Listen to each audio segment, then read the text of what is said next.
Hi there! New technologies make life easier for us and sometimes amaze our imagination. There are many new inventions, but which one will be destined to take the lead? Which ones will become elements of our life, and which ones will be completely forgotten? Today's video is about the abandoned transport technologies of the recent past. One of the most popular innovators of our time is Elon Musk, and one of his most interesting projects, Hyperloop, is a passenger train based on the principles of magnetic levitation inside pipes filled with vacuum or discharged air. However, few people know that in 1849, the American inventor Alfred Ely Beach published an article in his journal Scientific American in which he offered horse-drawn carriages moving the underground tunnels as the transport of the future. Later, Beach replaced horses with pneumatics after learning about scientific advances in this area. The inventor began with a demonstration model that showed itself well, so that the next step in 1870 was a full-size train, the length of which was about 330 feet. The experimental train had one carriage and could carry 22 passengers. The system worked on the principle of a vacuum cleaner. In one part of the tunnel there was a compressor, forcing or sucking air depending on the desired direction of the train. Alfred Ely Beach had a success. In the first 2 weeks of its operation, 11,000 tickets were sold, and in the first 2 years, 400,000 passengers were transported. The ticket price was 25 cents, which was comparable at that time with the price of a dozen eggs, and the price of the project itself was $350,000, which was quite expensive for that time.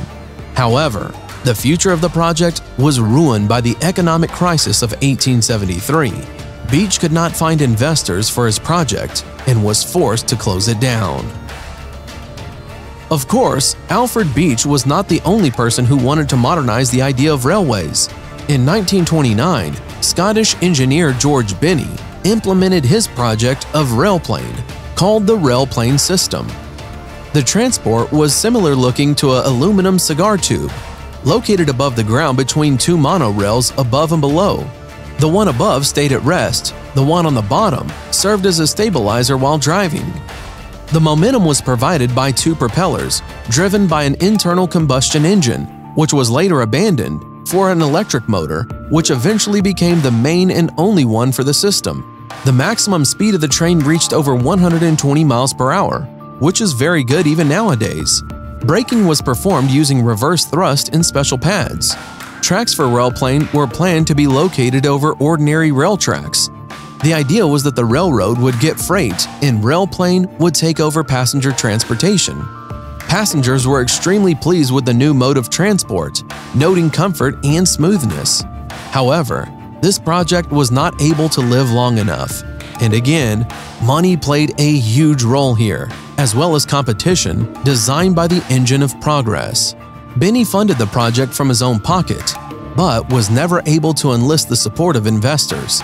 Apparently, the influence of railway magnates who saw a serious competitor in railplane became a hindrance.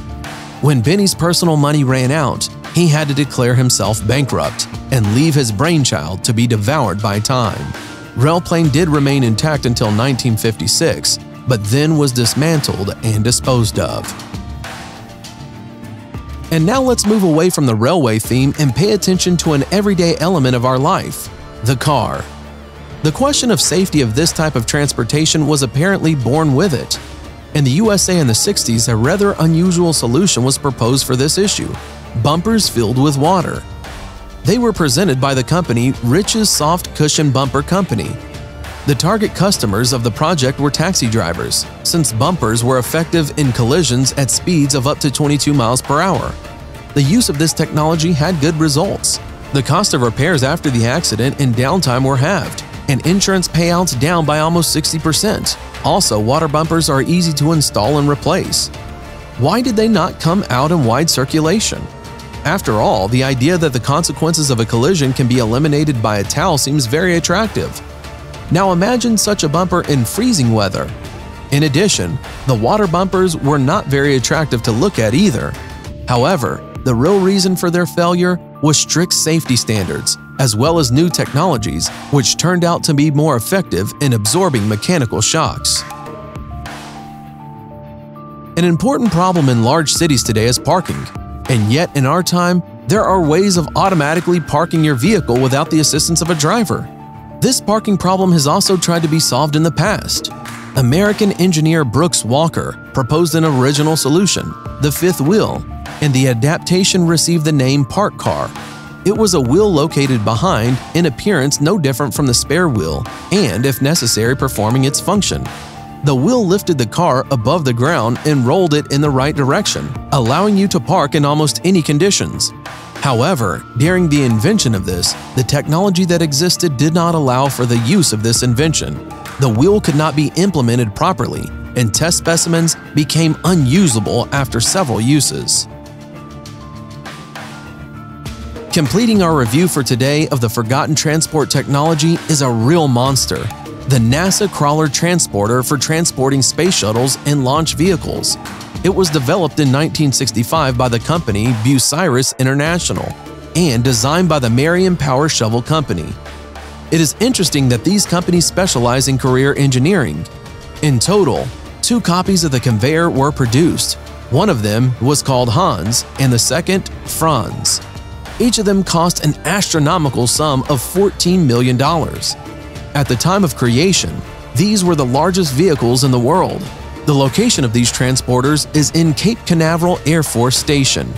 Unlike other heroes of our stories, these transporters are in working condition and are still functioning. Why then did we include them in our list of abandoned technologies?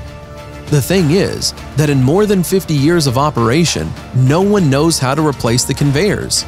After the end of the Apollo program in 1975, Hans and Franz were suspended. During this conservation, the engineers who worked on the project left their posts. When NASA again became interested in Hans and Franz, it turned out that there was simply no specialist capable of building a new conveyor like this, and the technology underlying them was lost. So today, NASA engineers have nothing more than to keep Hans and Franz in proper condition. The modernization of these conveyors is still happening to this day. The systems of electronics, control, and communications were improved more than once, and in 2003, a major overhaul was made. Starting in 2012, they began to look for options for replacing the transporters, but none of the proposed projects satisfied NASA. So Hans and Franz remain unique models of self-propelled technology in the world. As we see, novelty and uniqueness are no guarantee that the invention will take root in our raging world. Often various accompanying parameters come into play that are capable of consuming even the most outstanding inventions. However, who knows if the engineers of the future will once again turn to projects that have been long forgotten, covered with the dust of time? Will they look at them from a new angle? Will they give them new life? Already today, Elon Musk is realizing the dreams of Alfred Beach and George Benny, and what will happen tomorrow? What do you think? Write your thoughts in the comments. And that's all for today. Put like if you like this video. Thanks for watching. Subscribe for more.